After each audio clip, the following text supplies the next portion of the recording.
উত্তরকাশীর খবরে নজর রাখতেই হবে, তার কারণ উত্তরকাশীর যে ছবি গতকাল দুপুর থেকে ভেসে আসছে, যত সময় গড়াচ্ছে তত আরও খারাপ ছবি কিছু ভেসে আসছে। এবং একটা জনপদ পুরোপুরি পুরোপুরি মাঠ, মানে কাদার মধ্যে ডেবে গিয়েছে, একটা জনপদ ভেসে গিয়েছে বলা যেতে পারে। বহু মানুষ এখনো পর্যন্ত নিখোঁজ। ঘটনার সূত্রপাত গতকাল 1:45 নাগাদ দুপুরে, যখন হড়পা বান এলো। এই হড়পা বান আসার পর তারপর দেখা গেল যে আস্তে আস্তে পরিস্থিতি যতটা খারাপ ভাবা হয়েছিল তার থেকেও মারাত্মক। ধরালি গ্রাম পুরোপুরি লণ্ডভণ্ড হয়ে গেল। ক্ষীরগঙ্গার জল যখন বাড়ে তখন বাড়তে এবার পুরো প্লাবন পরিস্থিতি। বাড়ি ঘর সব তো ভেসে গিয়েছে। এখনো পর্যন্ত 4 জনের মৃত্যুর খবর পাওয়া গিয়েছে, কিন্তু নিখোঁজ অনেকে।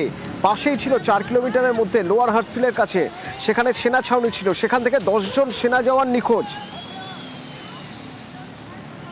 উত্তরকাশী বিপর্যস্ত, উদ্ধার কাজ আজও চলছে, কাদা মাটি সরিয়ে চলছে প্রাণের সন্ধান।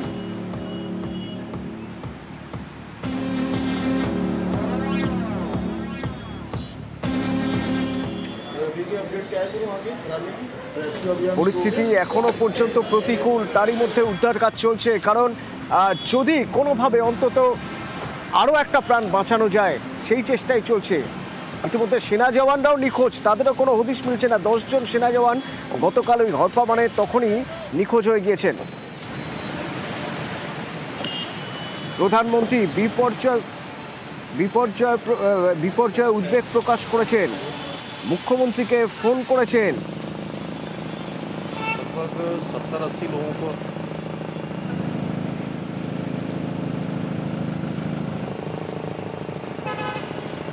তেহারি গড়োয়াল একাধিক জায়গায় ভারী বৃষ্টি হচ্ছে।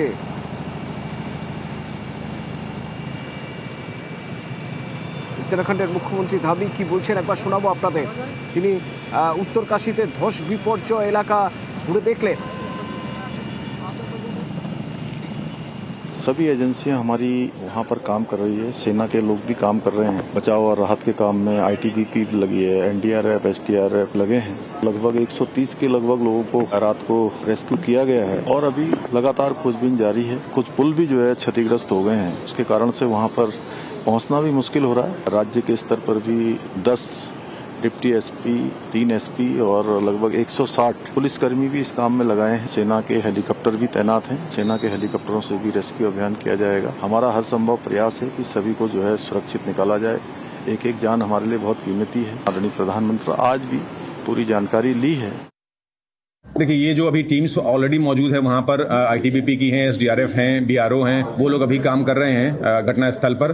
और राहत शिविर जो है वहाँ पर लगाया गया है। 3 टीमें रास्ते में हैं जो काफी नजदीक हैं। जैसे ही रास्ता खुलेगा उसके बाद वो पहुंच पाएंगी वहाँ पर। 60 लोग, 2 टीमें वहाँ पर एयरपोर्ट पर भी मौजूद हैं। स्टैंड बाय में हमारी टीम पंतनगर में, गौचर में और जोशीमठ में भी मौजूद हैं। जैसे ही अगर मौसम खुलेगा और सिचुएशन ऐसी रहेगी, जरूरत पड़ेगी एडिशनल टीम्स की, तो उनको भेजा जाएगा। পরিকল্পনাহীনভাবে বাঁধ বানানো হয়েছে, পরিকল্পনাহীনভাবে একের পর এক কনস্ট্রাকশন তৈরি হচ্ছে। বিশেষজ্ঞরা তো সেরকমই মনে করছেন। তা নাহলে প্রতি বছর এই মরশুমে এরকম অবস্থা হয় কি করে? এবং ভয়াবহ কিছু ভিডিও সামনে আসছে। যেমন যদি তেহারি গাড়োয়ালের একটা ছবি আপনাদের দেখাই, দেখবেন নরেন্দ্রনগরের প্লাজদা ভূমি ধসে গাড়ি আটকে রয়েছে সেখানে। ভয়ঙ্কর একটা ভিডিও আসছে হরিদ্বার থেকে। ক্লোজ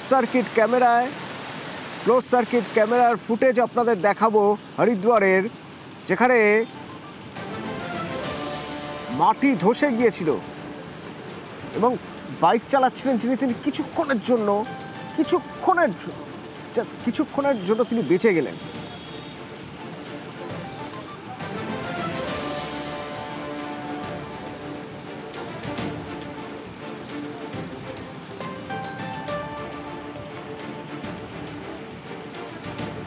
হিমাচলের কিন্নৌর মেঘ ভাঙা বৃষ্টিতে বিপর্যস্ত, ধস নামতে পারে। কৈলাস যাত্রা আপাতত বন্ধ রাখা হয়েছে।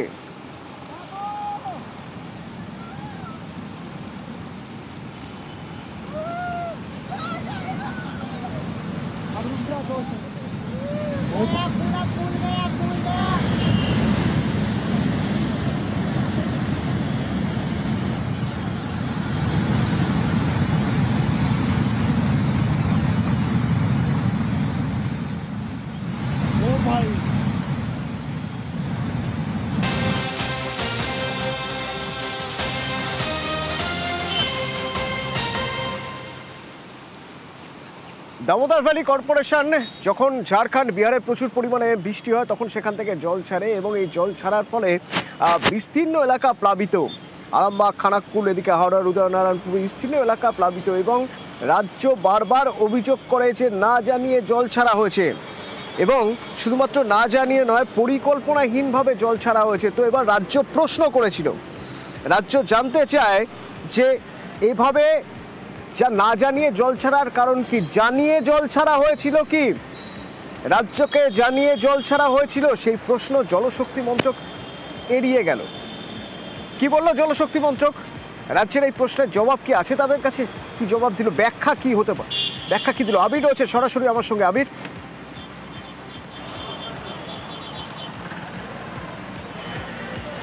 তনু, প্রথমেই জানাই যে তথ্য তারা দিয়েছে জলশক্তি মন্ত্রক, সেখানে তারা উল্লেখ করেছে যে 18ই জুন থেকে 15ই জুলাইয়ের মধ্যে ছাড়া জলের পরিমাণ ডিভিসি মাইথন এবং পাঞ্চেত থেকে 27,987 লক্ষ কিউবিক মিটার। মাত্র 28 দিনের হিসেব তারা দিয়েছে। আজকে সকাল অবধি জল ছাড়া হয়েছে, যদি গতকালের হিসাব পর্যন্ত ধরে নিই তারপর থেকে হিসাব আসেনি এবং সেক্ষেত্রে রাজ্য গত কয়েকদিন ধরে যেটা বলছে যে সংখ্যাটি 50,000 লক্ষ কিউবিক মিটারের বেশি, তার তথ্য তারা দেয়নি। দ্বিতীয়ত তারা উল্লেখ কৌশলে এড়িয়ে গিয়েছে যে রাজ্যকে জানিয়ে জল ছাড়া হয়েছে কি নাকি রাজ্যকে না জানিয়ে জল ছাড়া হয়েছে, এর উত্তর তারা কৌশলে এড়িয়ে গিয়েছে। উত্তরে তারা কি উল্লেখ করেছে যে ডিভিআরআরসি যে কমিটি রয়েছে তারা এই বিষয়টি সম্পর্কে অবহিত রয়েছে এবং তারাই এই জল ছাড়ার বিষয়টি নিয়ন্ত্রণ করে এবং যা মূলত সেন্ট্রাল ওয়াটার কমিশনের অন্তর্ভুক্ত অবস্থাতে। এক্ষেত্রে দাঁড়িয়ে রাজ্যেরও অভিযোগ এবং তুমি জানো রাজ্যের শাসক দলেরও অভিযোগ হচ্ছে যে বারবার ধরে তারা বলছেন যে জল ছাড়ার আগে জানানো হোক, নির্দিষ্ট সময় তাদেরকে দেওয়া হোক এবং জলাধার যেগুলি রয়েছে তার ড্রেজিং করানো হোক যাতে আরও বেশি জলধারণ ক্ষমতা মাইথন এবং পাঞ্চেতে থাকে।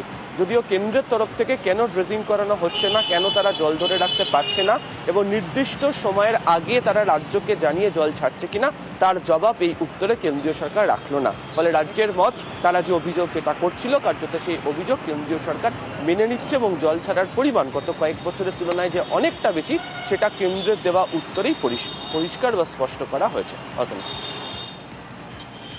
ধন্যবাদ। আমি প্রশ্ন করেছিলাম যে ডিভিসি কত জল ছেড়েছে, উত্তরে ওরা জানিয়েছে 18ই জুন থেকে 15ই জুলাই, মানে এক মাসও নয়, তার মধ্যে ওরা জল ছেড়েছে 27,987 লক্ষ কিউবিক মিটার। আমরা বলছি জুন এবং জুলাই মাসে ডিভিসি জল ছেড়েছে 50,02,087 লক্ষ কিউবিক মিটার, অভাবনীয়। 2023-এর থেকে এই পরিমাণ হচ্ছে 30 গুণ, 2024-এর থেকে 11 গুণ। আমি জানতে চেয়েছিলাম বাংলার সরকারের সঙ্গে আলোচনা করা হয়েছে কিনা, তার হ্যাঁও নেই নাও নেই। বাংলাকে ডুবিয়ে দেওয়ার জন্য কেন্দ্রীয় সরকারের দেশবিরোধী যে ষড়যন্ত্র তার অংশ হিসেবে ডিভিসি এই ষড়যন্ত্র করছে। এটা ম্যানমেড ডিজাস্টার, ম্যানমেড বন্যা।